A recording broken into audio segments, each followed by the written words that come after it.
At least 285 Christians in 35 cities were arrested in Iran during the second half of last year.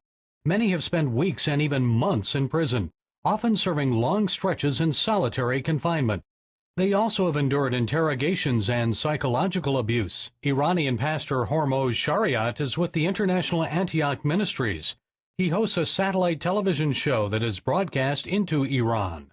Most often, Revolutionary Guards just arrest, don't even tell their family. They can't have a lawyer, they can not even a formal charge. Sometimes they get killed without even a formal charge. When he became president in 2005, Mahmoud Ahmadinejad pledged to halt the spread of Christianity in Iran. And now, as a part of the crackdown, comes the threatened execution of 34-year-old Pastor Yusuf Nadarkhani. Nadarkhani had challenged a government requirement that Christian students be forced to recite the Quran and learn Islam in the public schools. He's a leader of one of the country's fastest-growing house churches, now 400 members. Pastor Yusuf was arrested in October 2009.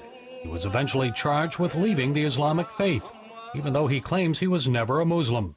After he was sentenced to death, Christians prayed and others in the international community demanded the pastor's release.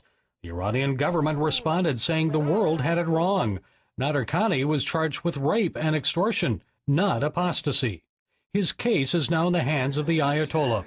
And the special rapporteur of the UN says Iran is violating human rights. He's demanding the release of Nadarkhani and several other prisoners. I recently talked to Open Doors President Carl Moeller about Iran and Pastor Yusuf. Let's say the Ayatollah says, let's free him, and they free him, and he returns home to his wife Tina, to Daniel and Joel, his two boys. He's not out of danger, is he?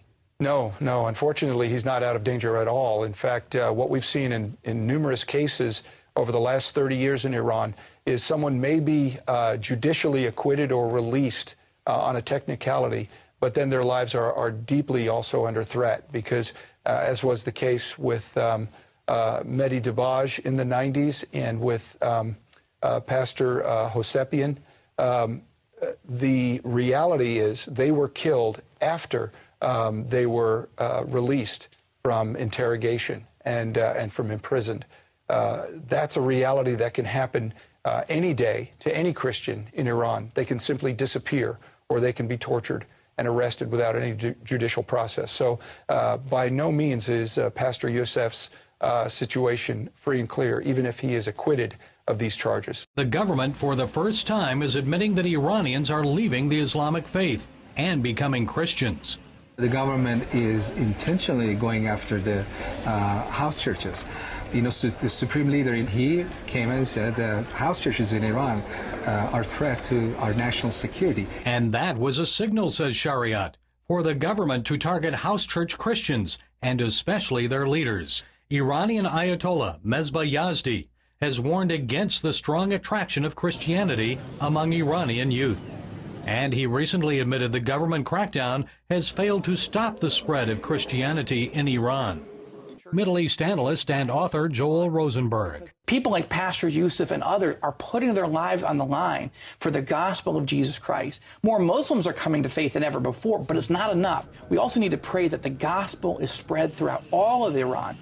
Jeremiah 49 tells us that God is eventually going to set his throne inside Iran. I think Iran is going to become a sending country for evangelical Christian missionaries coming from a Shia Muslim background. The church in Iran is begging us to not forget them, to stand one with them, and to create the opportunity for the Spirit of God to move as a witness through their persecution in Iran. Iran's Islamic government is likely to continue the crackdown, and many Iranians are worried that similar radical Islamic governments could arise in other Middle Eastern countries. As revolutions and uprisings spread throughout the Middle East, Shariat says his Iranian viewers are warning Arabs to learn from what happened in Iran in 1979, when Iranians protested against the Shah and got Ayatollah Khomeini instead.